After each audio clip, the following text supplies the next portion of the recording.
Any questions to this point? Yes, please. Okay, so 12 phases of healing.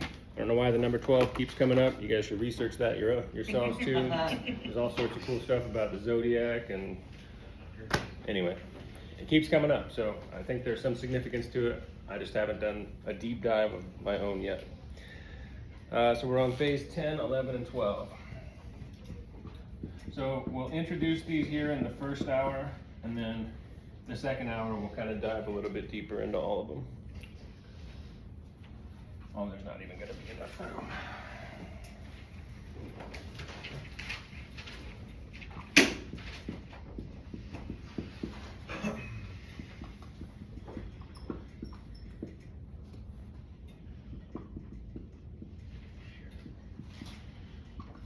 Somebody who took good notes from last week, remind us what 7, 8, and 9 were, please. Hold on, let's not talk over each other, please. Sorry, go ahead. I've got entered the Imos cave. That's 7. The ordeal is number 8. Number 9 is the reward. 10 is. Oh, so you're on the steps to healing. That's going to be in a couple weeks. So okay. Think back to the. That's all right though. That's a whole other thing. That's good. Okay. That's good. Go ahead, Paul. Maybe I have the wrong. No, you're on page 7, 8, 9, right? Yep. The 5, 5, 3, right? Yep. Yeah. Yep. 5, So, 5, 3s are fine. yep. And what are those? So, 5 is empowerment and autonomy. 8 for flight was freedom to choose, Mm-hmm. natural escape with anxiety. And 9 was to respond, alignment, and expansion. So we talked about survival mechanisms. So again, just to kind of get some of you new guys on track, last week we talked about survival mechanisms and how, like, biologically, we've evolved to behave certain ways when we experience distress, right? So distress can be any number of things. Often we phrase it in terms of like being in danger or being afraid of something, right? Again, this kind of relates to addiction because sometimes active use happens as a result of being in a situation that you might not normally stay in if you were a sober person and had all of your wits about you, but you end up staying in that situation for, again, any number of reasons, right? Maybe you can't physically leave, right? Maybe you can't fight your way out of it. Somebody has some kind of control over you, whether that's physically, whether that's financially, whether that's emotionally, right? So we talked about how when something like that happens, there's a piece of the equation that gets stuck, right? There's a process that doesn't fully complete, right? We talked about survival mechanisms in the natural world where if a prey animal is being, chased by a predator and they escape, right? They go through the same kind of processes. Maybe they're able to fight their way out of it. Maybe they're just able to run away, right? And if they do escape, they go through this whole process of shaking and breathing and good thing I made it through that. But that process gets completed. It doesn't get stuck in their body. They survived the thing, they utilized their survival mechanism, and then they got on with life, right? Oftentimes, for people, it doesn't work like that. You experience some distress, and instead of having the ability to fully process through that whole cycle, some part of it gets stuck. And again, this can be for lots of different reasons. Go ahead, sir. So under here, I have for that one, pick up cues about situations. Yeah, right. So what phase are you reading? That is 10, remove fear from mobility response. Pick Oh, up, yeah. Pick up cues about situations. Have you been all the way through the whole cycle? I believe so. Have you been here for 2 months? Yeah. Oh, okay. 2 months. We're coming back around then, Ron. Yeah. So you got notes from the first time. Good. Let me jump the gun. Okay, so I just want to make sure that we all understand survival mechanisms, right? And maybe let's have a couple examples in your own life, either where you still feel like the thing got stuck, right? Where something happened to you in your life and the thing got stuck and you're going to try and work on that, maybe in therapy, or where where the thing actually did get to fully process, right? Where you experienced something distressful, but you were also able to kind of, whatever it was, move through it or heal or address it in some meaningful way. I was the assistant manager at a tire shop, and Andrew, he would come in on Wednesdays and do side work, and I'd make a little money, he'd make some money, we were cool, completely cool as a fan. And I get a text that your son's about to get his ass beat. In no way, shape, or form did I anticipate going to work and this 19-year-old kid blasting me full of bullets. No way did I anticipate, and like, I'm fresh out of prison, like I'm thinking I got the world by the balls. I can adjust for everything. This has been the worst traumatic experience trying to adjust and make through. Like, there's shit's happened to me that I never even thought possible, and trying to get through it has been devastating, but it's possible. Indeed. And tell me a little bit about how you're navigating that, Ansel. Like, what are the things that are helping you navigate that process right And now? my mom and dad. So having a support system. Right, they cared. So I called my mom at home. I got to the hospital, and my wife was like, basically I could tell she was leaving. And I called my mom and told her I wanted to quit. I just, I'm done. And she said, just try. And so my wife did end up leaving, and I didn't have nothing going on. And so I called my mom. I said, Mom, I'm coming up there. And I gave her my word. And so it's like, when I give my mom my word, that's what it is. I had a friend that was supposed to ride with me so he could drive nights, so I could just drive 3 hours and him from Colorado. And he boned out on me the last, like, I was already 4 minutes late from leaving, or 4 hours late from leaving when I wanted to leave. But I made it. I drove 3 hours at a time, and I would rest. And when I got to my mom's, I was 110 pounds. The last time she'd seen me, I was 250. Like, each time I give her my word, it works out. It works to something like, I told her that I was done doing dope. Would she mind coming to treatment while I'm up here? And she's like, no. And so, as much as I kicked and screamed yesterday and the day before about going, I had given my word. So I feel like that's my important. When it's my mom, I give her my word, and that's what we're doing. And so that's what's helped me navigate. And then my dad, he's 3 tours in Vietnam, so he's seen this trauma before. And he's like, you shouldn't have even survived. Like 4 or 5 months before it happened, the technology wasn't even there to keep me alive. It was 4 45 caliber hollow points at point blank, and I ate them all. I got shot like Tupac, and I'm still fucking breathing. It just tore me up. 4 foot of my large intestine, whatever, and I was supposed to have this bag for life, and then they said a year. Well, I went in last week, and he said, July 28th, we're gonna see if you're ready for it, and they're gonna do the surgery in 10 months instead of like life. So I feel like that's because of my mom. Yeah. Yeah. Thanks for sharing it. Yeah, it was rough. Like, you never anticipate. You're a young man. You think you got the world, everything. You never anticipate something like that. Just devastating, crushing. Yeah. And 45 caliber. I still have one of the bullets. I gave it to my dad. Every time he looks at it, he just like breaks down because he's seen his friends get shot in the stomach one time, and they never saw each other again. They went back to the States and died. And he's like, you know, it's crazy. Kind of a miracle, right? Yeah, like my mom said, you're the golden child. I had a heart attack 2 years ago from smoking and stress out of prison, and then I made it through this. She's like, you're the chosen. It's something, you're here for a higher reason. Exactly. I don't know. Well, you'll figure it out. Right, it's pisses me off. So good example, right? So again, like when we're talking about survival mechanisms, right?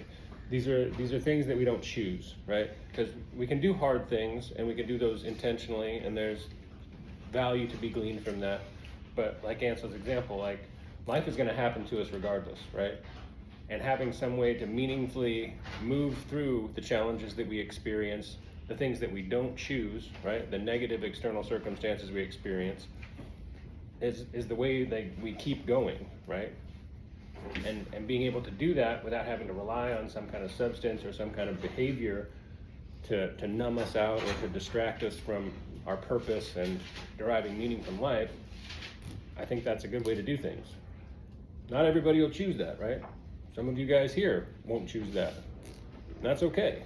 But also, if we could figure out a template, if we could figure out some kind of way of looking at this thing as a journey and understanding that shit's gonna happen to us regardless, but also we could develop skills and tools and acquire knowledge that allow us to move through that in a meaningful way, that might be a better way to do it. That makes sense? All right.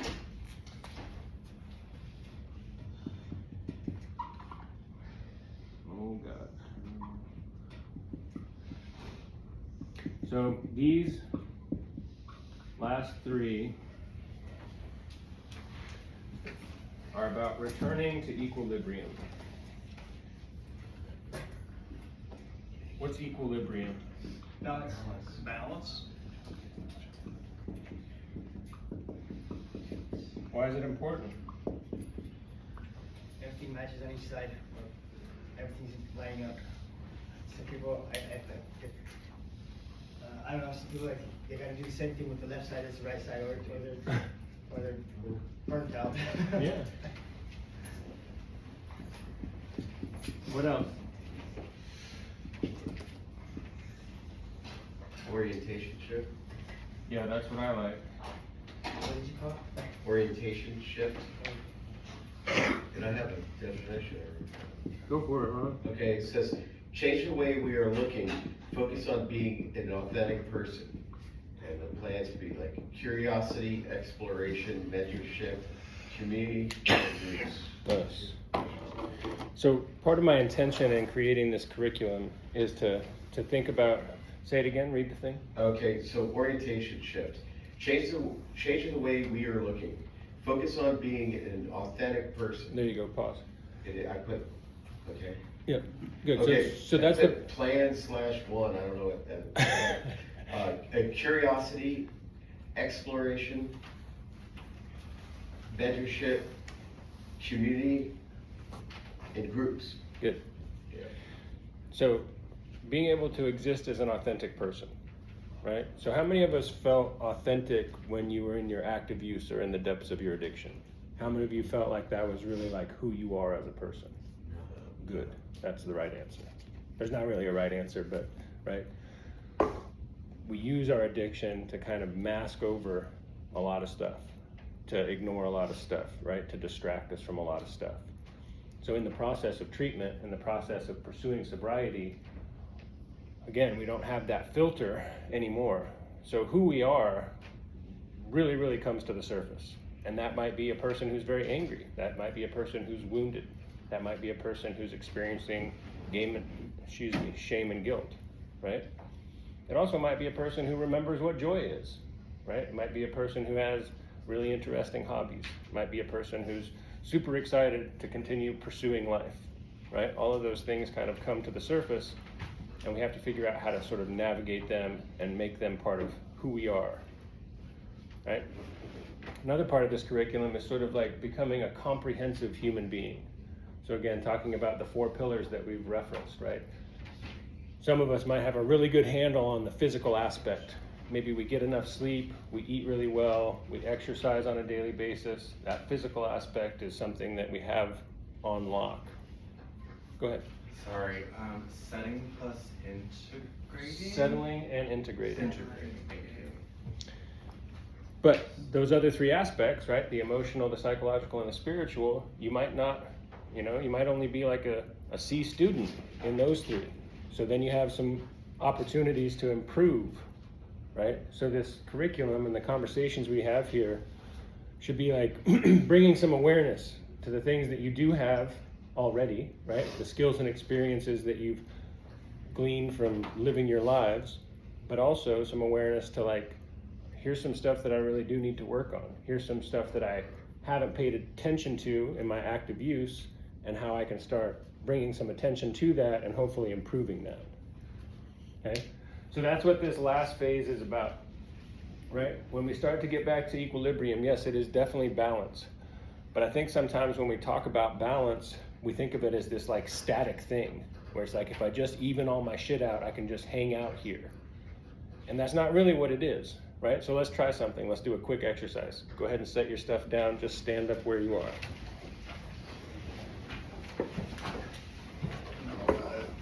Right, so this may be more challenging for some of us than others, so don't hurt yourselves, right? If you're gonna lose it, protect yourselves.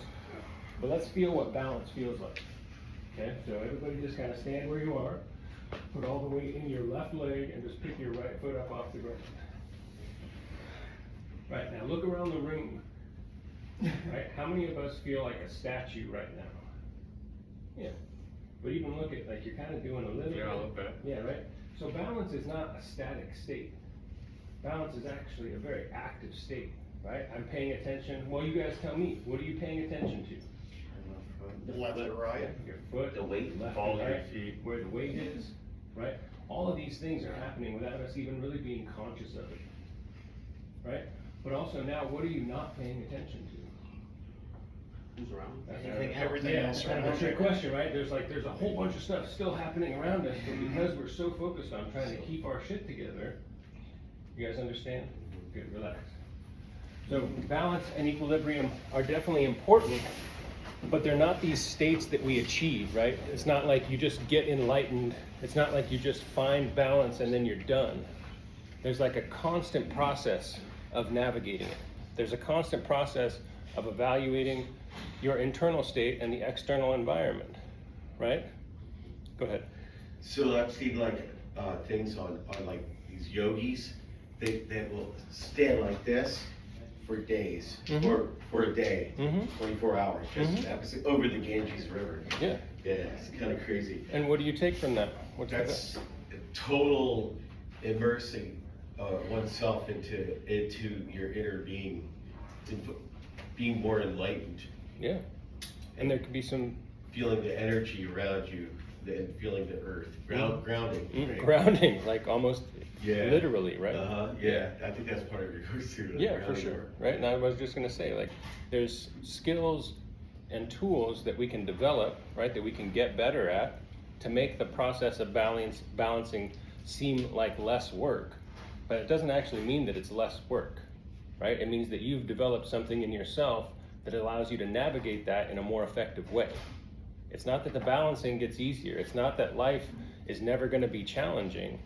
It's that you can develop skills, tools, and experience so that when the bullshit happens to you, you have some kind of frame of reference that helps you navigate it in a more effective way.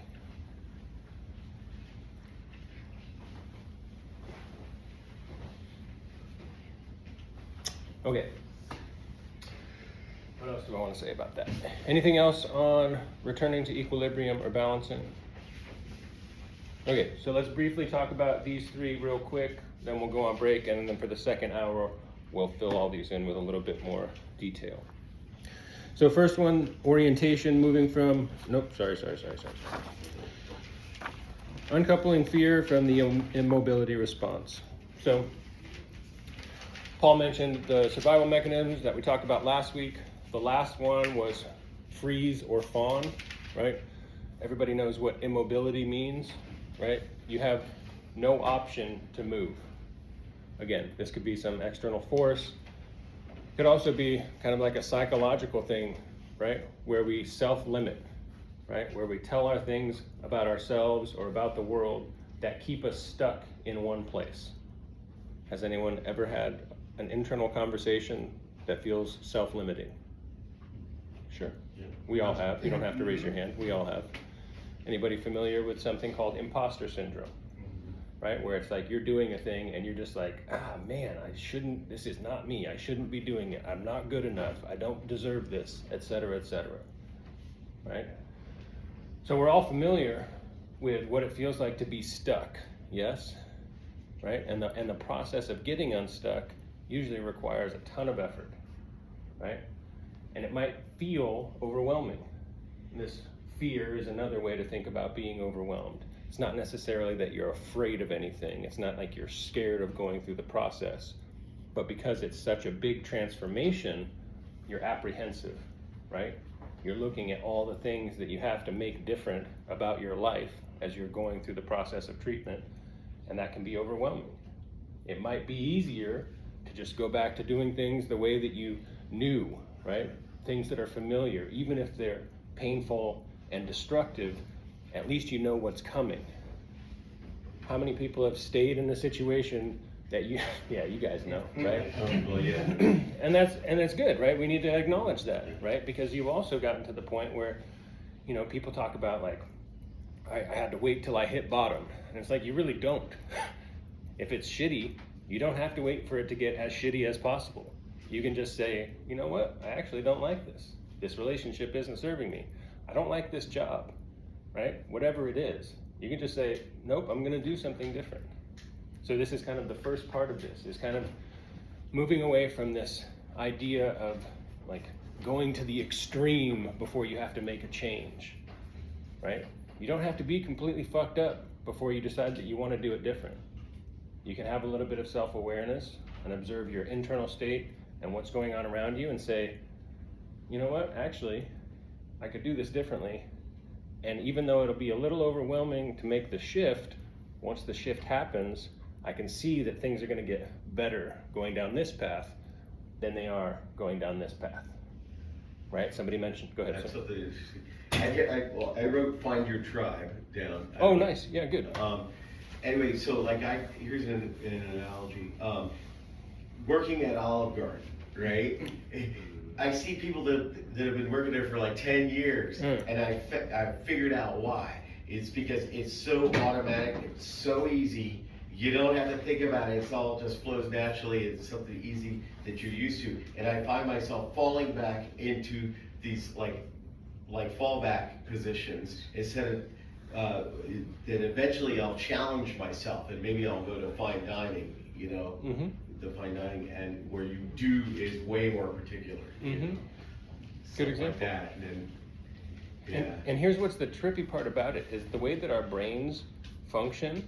Our brains actually want to find the thing that allows us to do the least amount of work. Exactly. Right? What our brains really want to do is like rest and recover, like on a biological level. Go ahead, sir. Path of Least resistance. Absolutely, James. Yeah. So the trippy thing about that, though, is like, what good things happen without effort? Nothing. None, right? But there's gotta be a drive to it too. So, for example, I'm working in the shop. I've done tires before. Probably the greatest tire guy I've ever seen myself. And they hire this female to do tires at the same amount of money that they give me. I put my foot down and 3 months later I'm in sales and managing and quadrupling the money. But it was just a drive. I knew that wasn't my spot. That wasn't where I fit in. Yeah, and drive is exactly what I was going to talk about, Ansel, right? Where we make the intentional choice, right? Where we say, like, I could work at Olive Garden for 10 years, and would it pay my bills, right? Would it keep me alive? Yeah, it would allow you to survive. You barely make it. Barely make it, though, right? And you probably don't, and not you, but a person, right? Yeah. Probably don't feel fulfilled. Probably don't feel like they're, like, actualizing themselves, right? Or living with full agency and autonomy, right? You got to show up to the same boss, do the same shit every day, right? It gets too repetitive. So we have to make the choice to pursue the thing that's going to be a little more challenging, with the understanding that when we get through that challenge, there's going to be some kind of value that comes from it, right? And it won't necessarily be financial value. Maybe it'll be development of character. Maybe it'll be more connections, right? Maybe it'll be like finding the people who you actually vibe with. All of those things are part of the process of like not just staying where you're comfortable, but looking at a situation that might be, right, a little bit scary, right? Not in the sense of being afraid, but in the sense of like there's a lot of stuff that you got to do and you may not know how to do it. So there's a high level of uncertainty. But as you start taking little steps in that process, eventually things start to gain momentum and then things start to get better. You guys see how that is just a perfect analogy for how we go through treatment, right? The day you showed up in your first 2 or 3 days or 5 days of detox, it was shit, right? You couldn't see what good was going to come from this process. You were physically not feeling very well, psychologically not feeling very well, right? But by the second week, some of that had tapered off, yes? Right? Maybe you got a sense of a clearer head. Maybe you had your first like full night of sleep in a long time. Yeah. Go ahead. So in a way, I'm just thinking personally, like revert back to phase 10 to challenge yourself and skip out that fear of learning something, because you become like you said, like the outsider. You know, you're scared to walk into a new zone where they're all experts, and the new apprentice or Mm-hmm, something, mm-hmm, you know? mm-hmm, So like how you gotta remove that fear from immobility, mm-hmm. stuff like that. Yeah, exactly. Yeah, Right. to solve that being stuck Yep, in there. yep. Yeah. I use my fear like a compass. Like I follow it, like it's very scary, but in the midst of that, I find that I'm gonna get over that hump, and the face will eventually clear up. Yeah, But then it feels great, like the high after that feels amazing. So Absolutely. that fear like changes, like okay, that fear's the block. I can't see it, so the horizon I can't see that. But once I get to that fear passing it, it's like okay, it's not as bad as what my imagination was telling me. So then it feels great, a big old high. for sure. Yeah, accomplishment. And that's really like some high level shit in real Yeah, life, right? yeah. Like you're taking what used to be a negative And I run it backwards. stimulus. Well, yeah, and but you also sort of embrace it, right? You're Yeah. like, this is a signal.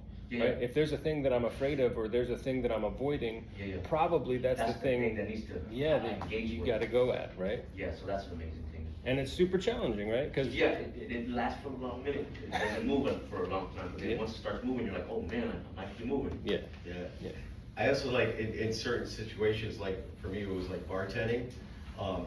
Like I had an aha moment.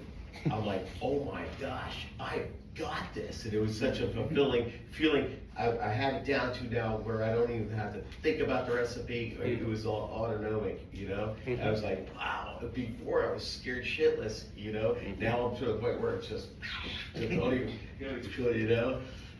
So you made it all the way to integrating. Yeah. Yeah, right. Where you looked at the thing that used to be challenging, Mhm. you developed some skills, Yeah. you gained some experience, and now it just became second nature. Yeah, it's Yeah. a magical moment. I was like, oh my gosh. Yeah, for I sure. can't believe I'm at this stage. Mhm. Cool. Good example. Hey. Okay, let's talk about these other two real quick. So really, the point is, right? Go towards the hard thing, right? Instead of allowing yourself to be stuck or be overwhelmed about everything that has to change in your life, pick one thing and start chipping away at it on a daily basis. Those little incremental steps will pay dividends. Okay, moving from internal to external, pretty obvious there, right? We talked about our internal state, figuring out how to regulate ourselves emotionally, figuring out how to be able to understand the felt sense, like Christian was talking about, the physical way that we experience emotion and understanding what those signs are, right? So you kind of have a little bit of jump on a thing. If I feel my face starting to get flushed, I feel myself starting to elevate or be triggered, I can be aware of that and I can change something about the situation so I don't have that full like anger response, right?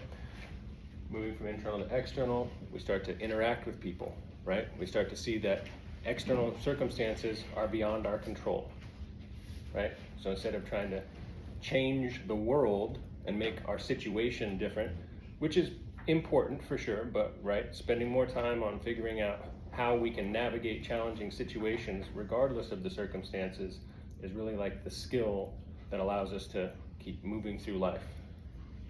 And then the last one, settling and integrating. So kind of to Ron's point, remember that this whole thing is a cycle, right? You don't just go through these 12 phases and then you die, right? Occasionally, you might go through all 12 of these cycles in one 24-hour period, right? That would be an intense day for sure, right? But every time you get to the point where you settle and integrate, it's like, think about like when you guys leave this treatment facility. You make it through your first 28 days clean and sober, you'll settle and integrate, right? You'll leave this place and you'll be like, dang. Hopefully you'll reflect on some of the things that you've learned. Hopefully you'll have some new relationships. You've been able to kind of connect with people, right? You're already kind of in that mode. But then when you go on to an IOP or wherever you go after here, then this whole process starts all over again. You go back to being the new guy in the room. You go back to trying to like figure out your emotional state relative to new people, right? So this is like a little bit of a break in the whole process where we get to the end. We have an opportunity to reflect. We have hopefully an opportunity to have some like safety and security and stillness wherever we are.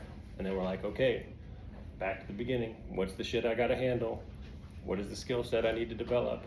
How am I gonna continue to navigate these challenges despite the external circumstances? All that makes sense? Yeah. Any questions about the 3 phases before we go on break? Okay, awesome work. Got half an hour for break. Please be back here at 10:30 because you can't go anywhere else. Elias, I was with Cal doing my weekly meeting. Okay, So just wanted you to know. appreciate that, sir. Thank you. Thank you. Thank you, sir. So I'm